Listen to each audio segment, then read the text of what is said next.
Welcome to Behind the Mic with AudioFile Magazine.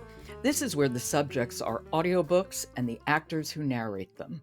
I'm Joe Reed, and today, contributor Laura Rossi is with me for the week, and she is going to be talking about Earphone Award winners. Hello, Laura. It's always a pleasure. Hi, Joe. Happy to be in our virtual studio, and I want to wish you happy September.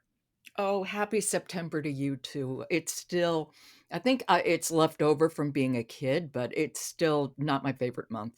It's a It's transition like month. summer's over. It is a transition month for sure. The only thing that gets me through is the list of big audiobooks and books that Are coming we out. have at our fingertips and with our, earphones ready to listen. Okay, and as usual, we're talking about 3 books. Yes, we are. The first title is the title that I already listened to. This title is Notes to John by Joan Didion, read by Julianne Moore. And what are you listening to even as we speak? So the second title is Cry for Me, Argentina, My Life as a Failed Child Star by Tamara Yaija, read by Tamara Yaija. Okay, and the final book, the one that's next on your list to listen to. The one that is next on my list to listen to is very exciting, Joe. It's Awake, a memoir by Jen Hatmaker, read by Jen Hatmaker, and it's being released today. So, Joe, these three titles are all nonfiction titles, and they either have something to do with therapy or are therapeutic, which is just a serendipitous coincidence for my selections this month. And of course, as you said earlier, they're all Earphones Award winners. We'll begin with Notes to John by Joan Didion, which is read by Julianne Moore. Yes. So, Joan Didion does not need an introduction. She's known for so many wonderful books and for really pioneering, the writing style of personal memoir and storytelling narrative and making it kind of its own genre, if you will. Now, I really feel like The Year of Magical Thinking is the title most people will know when they think about Joan Didion. And the other thing I want to mention is she was very private and to the point of getting, some kind of reputation that people would think controlling and just, very precise in all she did. So there's a little controversy around this particular title because these are notes that she did in journal format created for her husband, John Gregory Dunn. Around the time of November 1999, she began seeing a psychiatrist and she took meticulous notes and described these sessions in journal format for her husband. And this collection, audiobook, if you will, was released posthumously. And so after her death, there was a little bit of a backlash that should this have been released in book format. Right, because these are private notes. These are private notes.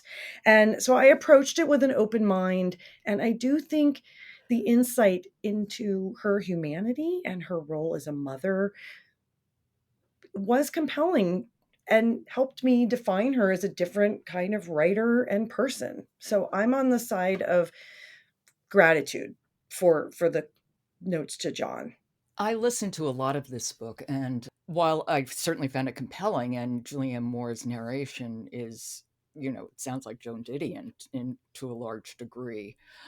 I also found it troubling because she was so guarded and so private, but also so meticulous about her writing. And these are pretty much unedited notes. Yes. And I did find it serious, somber, sobering, and I don't use that word lightly. And I do think a little bit of a tougher edit would have made me feel more comfortable with the material being released. I thought it was so bare that I also had it as kind of a title that didn't sit perfectly with me either. Yeah, it's interesting. I mean, even her literary executors did not know that the book exists. It's not like it's a draft of a book that was going to be published. Exactly. It's like publishing a diary. Exactly. I will end our discussion before the sound clip on an up note. Julianne Moore is just spectacular Amazing. in her reading and this narration. Of course, She is an award-winning actress, and she commands the material. She really takes on and it feels like you are listening to Joan Didion, and Mhm, I agree. so that was one of the other reasons I did pick this title, and again, I always have my little anecdotal frames around my listens. Julianne Moore used to live in my building in New York City a long time ago. Where? What? On 21st Street and 2nd Avenue, a building with the name the Petersfield, and Oh my goodness. she her career was, of course, taking off. This was in the '90s, and she was just lovely. You would see her in the lobby, entering the building, entering the elevator, just, her iconic smile, her gorgeous hair, as a ginger, and I really have always enjoyed her acting, and so I knew her voice acting would do justice to this material. Julianne Moore is brilliant. Joe, I have a sound clip for listeners from Notes to John, and the setup is this is a section where Joan is journaling about therapy and the relationship between mothers and daughters. And she puts some of the context of her own mother here in the context of talking about her own daughter, her adopted daughter, Quintana. Right. Let's hear Julianne Moore read an excerpt from Notes to John by Joan Didion. I said at the end of the hour last week he had said something about trust or lack of trust between mothers and daughters. Feeling trusted being the key to separation, to growing up, that I had discounted as not relevant, not meaningful to me. I said that, however, it had stuck in my mind, and later that evening or the next day I had remembered a note I had made when I was making notes for my last novel. I would have made the note some time after my father died. My father's death was part of the impulse behind that particular novel, but that this note had not been about my father, but about my mother. I had looked it up, and it was interesting because it seemed to indicate some distrust or misunderstanding between my mother and me. I showed him the note. Well, yes, he said, there you are. Extraordinary insight. Extraordinary or not, I said, is not much help in just getting on with life. It's even counterproductive, considering that my mother is now 89. It's not as if we're going to resolve anything by confronting this. Her narration really matches the interiority of the book itself. True. Very true. And I also like the way, and I did throughout when I was listening, the way she characterizes Dr. McKinnon's voice. She did a nice job of A really. really I could picture him. I could as well, and when we think about those sessions and then the journaling that followed where Joan was being reflective on this time, it did bridge over into my real life world of being contemplative and thoughtful about my own life. And so one of the takeaways really is the human experience. I think this book opens us up to being thoughtful and considerate of our own families. Yeah, I completely agree. I actually do because I found that was true for me too. I'm glad we agree. So this was a terrific title for me. Yeah, and thank you for articulating that because I didn't get that until you said it, and I realized, oh yeah, that's what I was doing. You are welcome, Joe. So your second title, the one you're listening to now, quite different. This is a buzzy book, Cry for Me Argentina, and I did crave something lighter, something different, and something with some humor after the seriousness of Notes to John. And so I am not fully finished with this listen yet, but Tamara does a wonderful job of bringing humor to her story as a comedian, a former child star, someone who is also exploring therapy, and she's funny, sometimes she's cringy. Her language can be a little bit colorful, but again, because she's a performer, she is flawless reading her own story. As I'm sure you would agree that, she does a wonderful job. Oh yeah. I heard an interview she did on Terry Gross on Fresh Air. Yes. I heard part of it. Let me be clear. And she she was so funny, and at the same time, you could tell the book is tough and can make you very uncomfortable, but funny. I mean, and that quirky family. She talked in the interview about how, for fun, her grandmother would take the whole family to the red light district to look at the street workers, and they'd wave and blow kisses, and, that was like a family outing. Yes. Hello. You cannot make this kind of content up, even in No, your kind of your wildest imagination. no one would believe you. As you just mentioned, the Terry Gross interview, I'm sure they had to be very mindful of what words she could or could not say on the air, which I am doing as well. So this might not be a Mhm. one to blast on your speakers out loud if you're listening. I highly recommend headphones. And yes, the just sort of emotional depth, the humanity, again, what therapy can and can't do, and then overall just being able to laugh out loud, it's therapeutic as a listener. So I really enjoyed giving this one a try, and I'm eager to finish it. Well, you have an excerpt. This is an excerpt where Tamara is talking about her own therapy that she did via Zoom that she could do with an Argentinian therapist, and she describes a little bit about basically getting being on her screen and getting ready for a session. So this is Cry for Me, Argentina. My Life as a Failed Child Star by Tamara Yahia. And it's read by Tamara. The psychologist I saw was recommended to me by my filthy rich great aunt Chi Chi, who smokes like a machine and suffers from borderline personality disorder, just like most of the women in my family whom you'll become acquainted with throughout this book. The therapist's name was Betty Bockelman, and she lived in Buenos Aires, Argentina, the place where I was born. Zoom made it possible for me to get treated by someone in Argentina, and I was thrilled about the idea because it was a way to feel closer to my country of birth, a country I've been crying over since I was a little girl. The first thing I noticed about my new therapist was that she was always sweating. She was in her mid-80s and wore a thick pearl necklace around her crepe-skinned neck. She could never manage to get her entire face in the Zoom frame. One time I had to ask her to pull her chair back because she was sitting so close to the camera, I found myself telling some of my deepest secrets to her nose.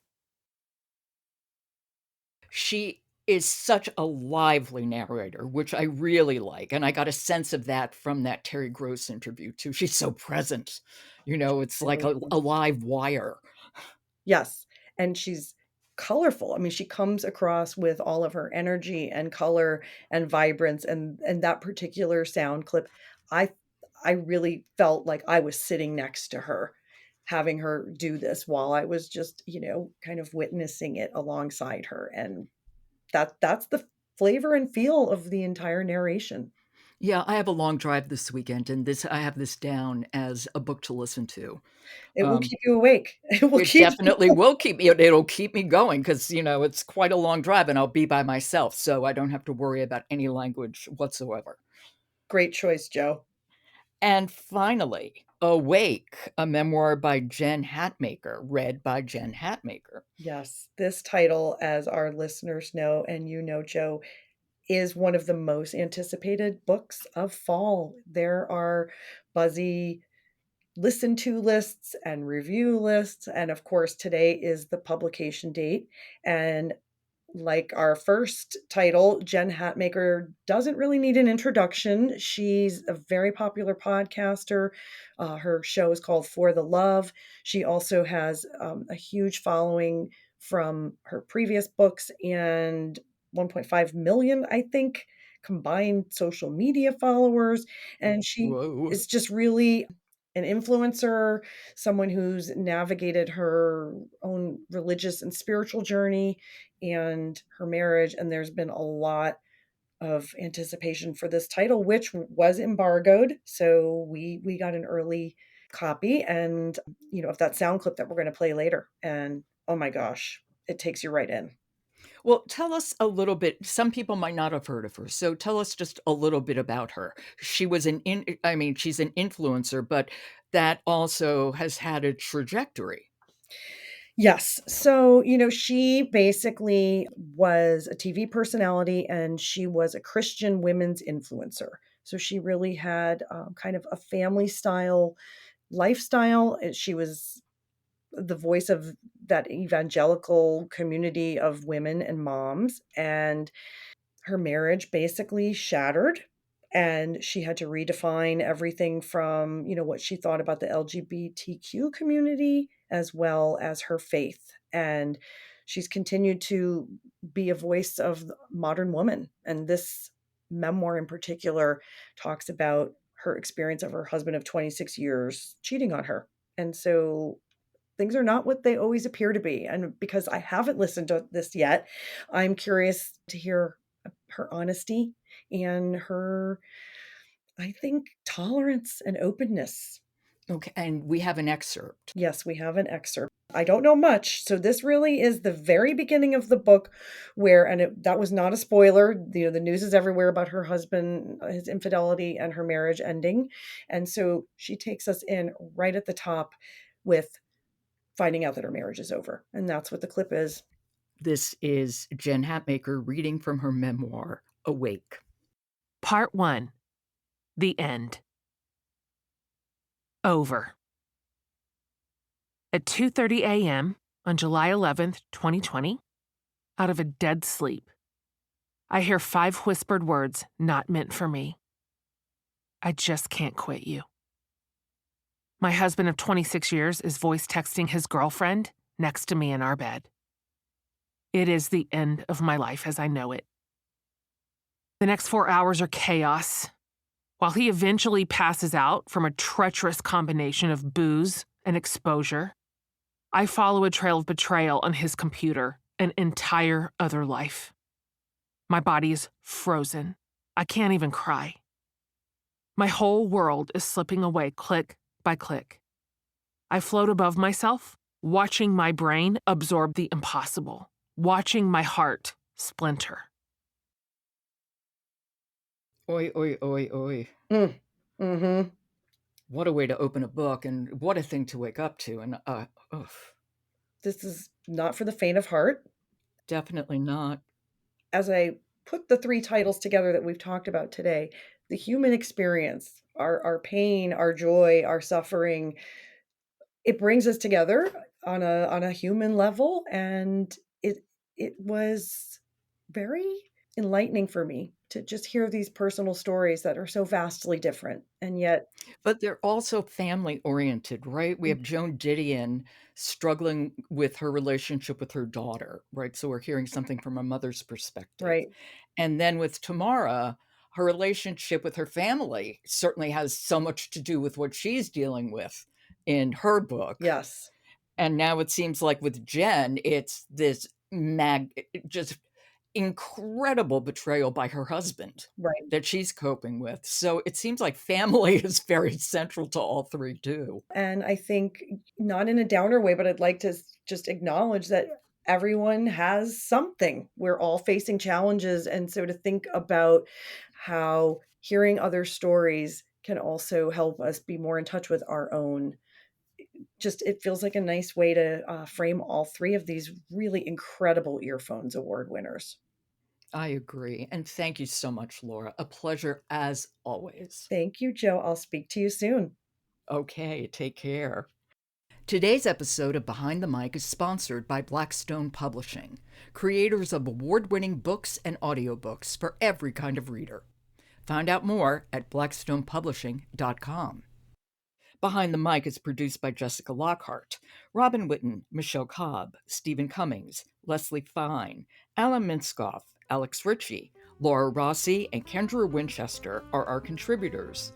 Jennifer Dow and Coco McCracken are our editors. And the music is William Ross Chernoff's Nomads 4-Way. And I'm your host, Joe Reed. Good listening.